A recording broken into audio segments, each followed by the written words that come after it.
Okay, so continuing with this letter 20, we're going to today be focused on the dynamics of Torah and the commandments.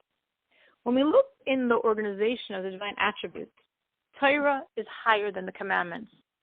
Torah is the 6 emotive attributes, and the commandments are the final attribute of sovereignty, which is parallel to the letters of God's name.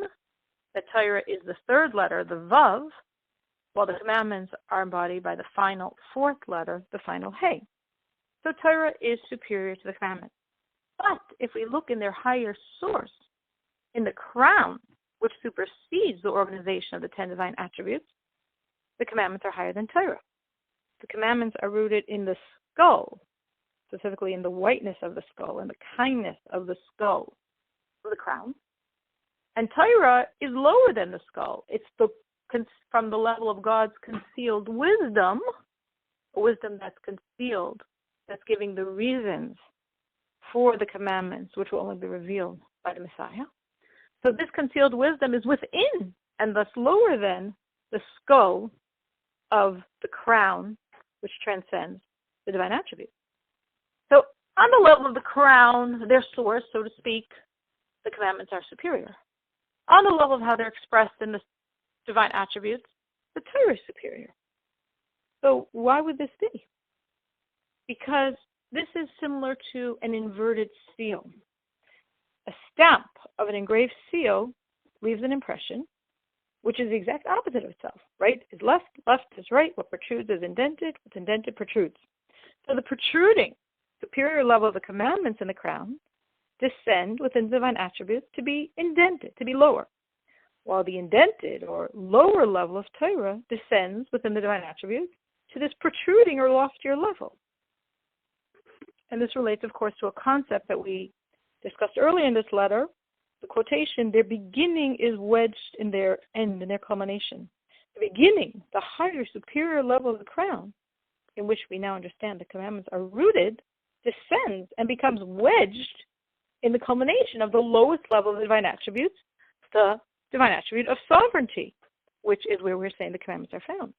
Because within sovereignty, the power of the infinity of God to create something from nothing is expressed. That's the power of crown, which is invested most specifically, not in the higher 9 divine attributes, but in the 10th and final one, in sovereignty.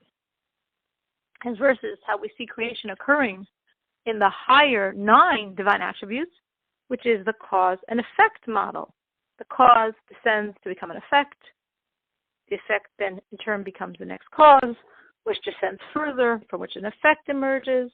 That creation can't fulfill God's intention. It does not fulfill the purpose of why God wanted creation. Because God's vision is that there should be a something that in its self-perception, it views itself as an entity distinct from its source, from God. Because then God can be king over it. Because to be king, we need creations that view themselves as separate from him, but nevertheless nullify their will to his through the actual performance of the commandment. It says the final act was present in the beginning of thought. So the final act here refers to the commandments. They're the final act. They're performed with physical objects. But they originated in a level of thought that transcends the first divine thought, the first seminal wisdom. Higher than that is the commandments. And within that sublime level, a divine intent desires the fulfillment of commandments which involve physicality. Which is why we look in the Talmud of Jerusalem, the Talmud Yerushalmi, there's a discussion of the sages and Reb Shimon about to or not to interrupt Torah study. So the sages had asked Reb Shimon if he and his colleagues would interrupt the Torah study for the recitation of Shema. And he said no.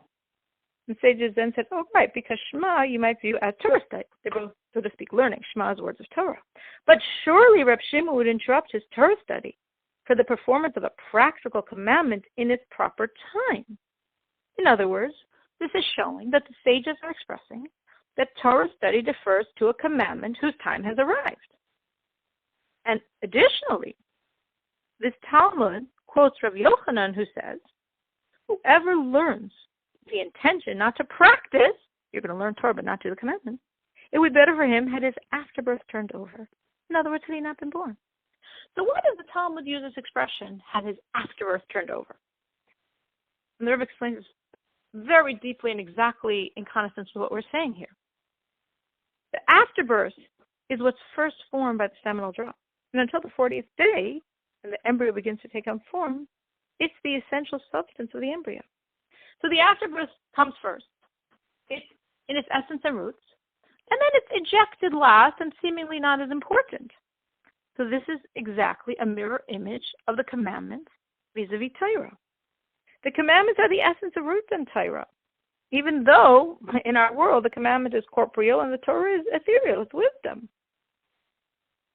But this loftier standing of the commandments is on an external, encompassing level, while the Torah is existing on an internal level, and thus is able to infuse the commandments with vitality and form.